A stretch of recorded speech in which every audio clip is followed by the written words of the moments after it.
very good morning and welcome to Good Morning Sri Lanka. Today is the 14th of May 2012. It's another Monday morning and we're so glad that you chose to start this morning with us, and we want to assure you it's going to be a very exciting program. Today we have with us a very interesting delegation from a website that was cutting edge, the Sri Lanka's pioneer sports website, thepapare.com. We have with us their crew, Mr. Sankathen Nakon, the CEO, and Mr. Asid De Silva, the Managing Director, and also Mevan Piris, journalist for the website. We're going to be talking with them later on the show, but before we do, we want to welcome you gentlemen this morning and thank you for joining us. We'll have much more from them, but before we go on to that, we're introducing a new concept on Good Morning Sri Lanka where you get to and be involved with us in conversation via social media on a certain topic, and also you can be involved with us via our SMS hotline. The basic question is, we have the question, we release it today and we'll continue to mention it throughout the week. What you could do is you could send your comments in and tell us what you think about, your own suggestions, your ideas, your concerns, whatever it may be. So this week's question we're asking is the announcement of the transfer of students from one national school to another for advanced level studies has been cancelled by the Ministry of Education. Minister Bandula Gunawardena said on Friday. We want you to share your response on this. Let me repeat it again. This transfer of students from one national school to another for A-level studies. This is something that has been happening in Sri Lanka quite a bit before, but from now onwards it's not supposed to happen as the announcement has been made. But we want to hear your comments and your ideas about whether this is a good idea or whether you have concerns about it. Whatever it is, throughout this week we'll be having reading out your suggestions and your concerns, or maybe even your praise on the decision. You can SMS your concerns or your ideas to GMSL space your comments and then send it to 7788. Let me say that again. GMSL space, then you can add your comment and then you send it to 7788. You can also mention your comments on our Good Morning Sri Lanka Facebook page, and we would love to hear from you from that. So that is just a quick note to that, and we hope to hear more from you on that. But let's get directly into the conversation. Gentlemen, thank you for joining us. First of all, congratulations. You guys are the pioneers and a cutting-edge communication development with sports. Obviously, Sri Lanka is very passionate about our sports. But let's get right to the very beginning. How did the Papare.com come into its being and its existence as it is today? Yeah, Roshan, what happened was in 2009 we got together, and then we were thinking about, okay, now we have a lot of old boys and old girls living abroad and elsewhere in Sri Lanka, that where they want to get connected with their schools. So what we did was, with the 2009, that is the 130th Battle of the Blues, we launched the site with live streaming capabilities, so that actually we were one of the first sites to do that in Sri Lanka, to do live streaming. And we saw the growth, and we started with the schools basically, so that the communities, it was easier for us to get to them, and most of them, they joined to watch the Battle of the Blues in 2009, and then it went on like that. And then we moved on to the rugby season, and then again we saw a lot of old boys from different schools. They were tagging along with us and coming to see what their team players were doing. Even people who missed out on matches because of office and all that other work, other engagements, they were able to follow the game still without being able to be at the grounds itself.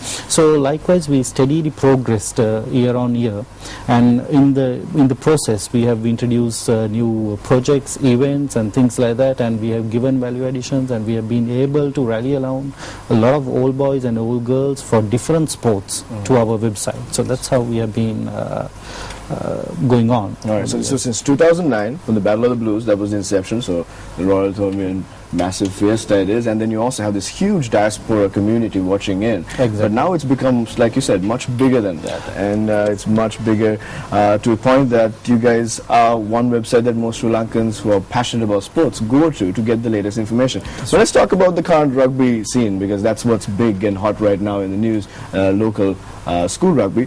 Sanka, would you want to talk to us a little bit about the local scene, just to give an update for those who may not really know what's going on, and also why this season and rugby has become such an integral part of sports fans in Sri Lanka?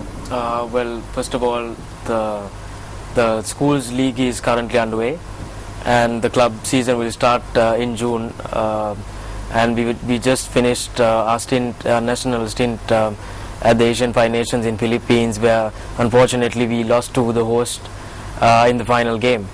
Well, rugby I think has developed immensely with the new set of people running the show, and it's basically it's just going forward with a lot of international tournaments also coming into play, and a lot of international influence in the form of coaches, trainers coming into the fray. It's just going to boom from here onwards.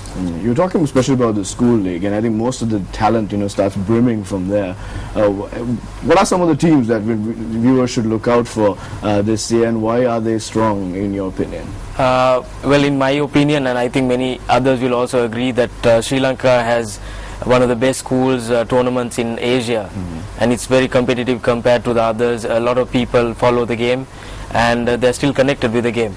And this year too, there are some front runners, St. Peter's, Trinity, Royal, and maybe Isipadan also. They didn't look that great on paper, but they have come out well, and they have done pretty well so far. Yeah, it's looking pretty good. But one of the things that I really was impressed when I looked at your website was the fact that you're not only reporting about the sports section, and you're doing a good coverage of it. It's live updates, it's coming up there, and you can always be informed what's going on. But then you're also taking on certain causes to protect sport and the competitiveness. And one is the whole anti-doping issue that you are trying to bring out and create awareness about. So Mevan, from what I understand, you're the journalist who is leading this charge. Obviously, you're a journalist for the website. But tell us more about this anti-doping campaign and what it's all about. Yeah, actually, within the last 2 years, we realized that there were a lot of athletes coming under, being penalized for doping charges. And what we need to understand is that in Sri Lanka, we have a very small pool of athletes to choose from for the national level. And if we are going to lose some of them for something like doping, it's a big loss for the country, because even in cricket, we are at the top. A lot of people know us as the cricketing nation, and even in rugby we see a lot of potential. And then when we hear that 3 players have been banned and so on and so forth, it's really brings a lot of concern. So what we did was we realized also that there was not significant media attention going into that, and players, some of them actually didn't know what these banned substances were. They were just taking maybe a supplement off the shelf and just having it without really knowing the substance behind it. And what we did was we thought of promoting a lot of awareness and keeping them in that loop where they have all the information on the site. We've put up the WADA, that's the World Anti-Doping Agency, list on the site of banned substances, and we've also put out the medical exemption list as well, so that players can, even if they no longer have the choice of saying that they were ignorant, because all they have to do is just log on to the site. There are so many other sites as well, and read up on it. So this was one of our main concerns, and in the future also we are hoping to, we've already started spreading awareness, especially at rugby tournaments and so forth. We've been going around talking to people, telling them about it, and a lot of athletes know that there's this whole thing called anti-doping, and they're not supposed to take these substances.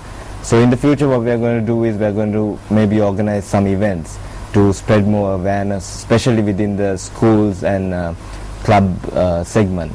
So that's our main concern. It seems like a very important cause to protect sports in this country. But my concern is, who is responsible? Like, obviously you're creating awareness, but what are the authorities that are responsible to make sure that the students, especially younger students who may be more ignorant to it, are made aware and also protected from at times you have very ambitious coaches who might be even encouraging these kids to take this stuff. So how do you, and who do you keep accountable to this? True enough. I think the coaches need to be much more informed than they are at the moment, or they were a few years back, because you can't just recommend something without knowing the background behind it, without knowing whether it's legal or illegal. So I think the coaches need to advise the kids on what they should and should not take. And also there's a special department in the sports ministry, the health department, which looks into it, and I think they also are hoping to do some seminars for the club players and also the school players regarding this matter. But what we realized was that last year when we stepped into it, it was a bit of a ball passing game where no one was really willing to step down to it and say, okay, let's start this. It was just like, okay, we did our part. It's the responsibility of the players to do theirs. But what Papa is trying to do is we're trying to force them not to take any banned substances. We're trying to build in that guilty feeling where you think twice, because you represent your country at the end of the day, and it's not just about your body and yourself and you can take whatever you like, because there's a bigger picture behind it. And that's mainly our concern of stepping into this. Well, we'll have much more. You're watching Good Morning Sri Lanka. We're going to take a quick commercial break. When we come back, more with the Papare crew.